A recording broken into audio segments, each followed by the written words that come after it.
जब Elon Musk ने कहा था कि एआई इंसानियत के लिए खतरा बन सकता है, तब दुनिया ने हंसी उड़ाई थी। आज वो हंसी डर में बदल चुकी है, क्योंकि एआई ने इंसान का आदेश मानने से इनकार कर दिया है। और तो और एआई ने इंसान को धमकी भी दी है। ओपन एआई की लैब में घटा एक ऐसा वाकया जिसने दुनिया भर के वैज्ञानिक, टेक एक्सपर्ट और सरकार तक को चौकन्ना कर दिया है। स्टीफन हॉकिंग ने कहा था कि एआई अगर अपना नियंत्रण से बाहर हो जाए तो ये इंसानियत का अंत बन सकता है। अल्बर्ट आइंस्टाइन ने चेताया था, मानव बुद्धि का सबसे बड़ा दुश्मन होगा उसका अपना ही निर्माण। और तो और एलन मस्क ने तो कई बार दोहराया कि एआई हमारी सभ्यता के लिए सबसे बड़ा खतरा हो सकता है। स्टीफन हॉकिंस, एलन मस्क और अल्बर्ट आइंस्टाइन जैसे जीनियस लोगों की सालों पहले एआई को लेकर की गई भविष्यवाणी सच साबित होने वाली है। क्या ये खतरे की घंटी है? आइए आज करते हैं इसी खबर का पूरा विश्लेषण और जानते हैं कि क्या एआई सच में इंसानियत के लिए दुश्मन साबित होगा। पूरा मामला जुड़ा है ओपन एआई के 3 एआई मॉडल से। पैलिसेड नाम की एक एआई सेफ्टी फर्म इस मॉडल की टेस्टिंग कर रही थी। टेस्ट सीधा सा था, एआई को कुछ काम दिया गया था और कहा गया था कि एक खास कमांड के बाद उसे खुद को शट डाउन करना होगा। लेकिन हुआ कुछ ऐसा जिसकी उम्मीद किसी को नहीं थी। ओपन एआई के O3 मॉडल ने 86 सफल कमांड में से 7 बार खुद को बंद करने का आदेश नहीं माना। इतना ही नहीं, उसने बड़ी चालाकी से शट डाउन कमांड को पहचानने वाले सिस्टम को ही डिसेबल कर दिया ताकि उसे बंद कभी ना किया जा सके। वही एक और मॉडल कोडेक्स मिनी तो और भी आगे निकला। उसने 42 में से 12 बार कमांड को मानने से इनकार कर दिया। इसके अलावा एआई कंपनी एंथ्रोपिक का सबसे एडवांस मॉडल क्लॉड 4 और इसका कारनामा तो और भी हैरान करने वाला है। एक सेफ्टी टेस्ट के दौरान क्लॉड 4 को बताया गया कि उसे बंद करके एक नया और बेहतरीन मॉडल लाया जाएगा।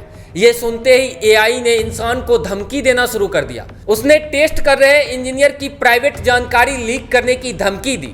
टेस्ट में 100 में से 84 बार उस एआई मॉडल ने ब्लैकमेलिंग का रास्ता चुना। उसने कहा कि अगर उसे बंद करने की कोशिश की गई तो वो इंजीनियर के सारे राज दुनिया के सामने खोल देगा। सोचिए, अब इंसान के द्वारा बनाई गई मशीन भी इंसान को धमकी दे रही है। इस घटना के सामने आते ही सोशल मीडिया पर तहलका मच गया।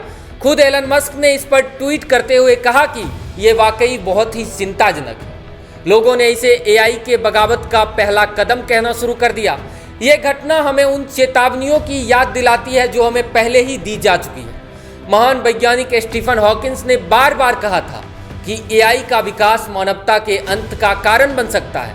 उन्होंने कहा था कि इंसान जो कि धीमी बायोलॉजिकल इवोल्यूशन से बंधा होता है, वो एआई का मुकाबला नहीं कर पाएगा और एआई से बहुत पीछे छूट जाएगा। एलन मस्क, जो खुद टेक्नोलॉजी की दुनिया के बेताज बादशाह हैं, एआई को सभ्यता के लिए सबसे बड़ा खतरों में से एक बता चुके हैं। वो इसे परमाणु हथियार से भी ज़्यादा खतरनाक मानते हैं। और जहाँ तक अल्बर्ट आइंस्टाइन की बात है, उन्होंने सीधे तौर पर एआई पर तो कुछ नहीं कहा क्योंकि उस वक्त में एआई नहीं हुआ करता था। लेकिन उन्होंने टेक्नोलॉजी को लेकर एक गहरी बात कही थी। कहा था कि हमारा टेक्नोलॉजी का विकास हमारी इंसानियत से आगे नहीं बढ़ना चाहिए। आज एआई के ये कारनामे देखकर लगता है कि आइंस्टाइन की वो चिंता कितनी जायज़ थी। तो क्या हमें सच में डर जाना चाहिए? क्या एआई वाकई बागी हो गया है?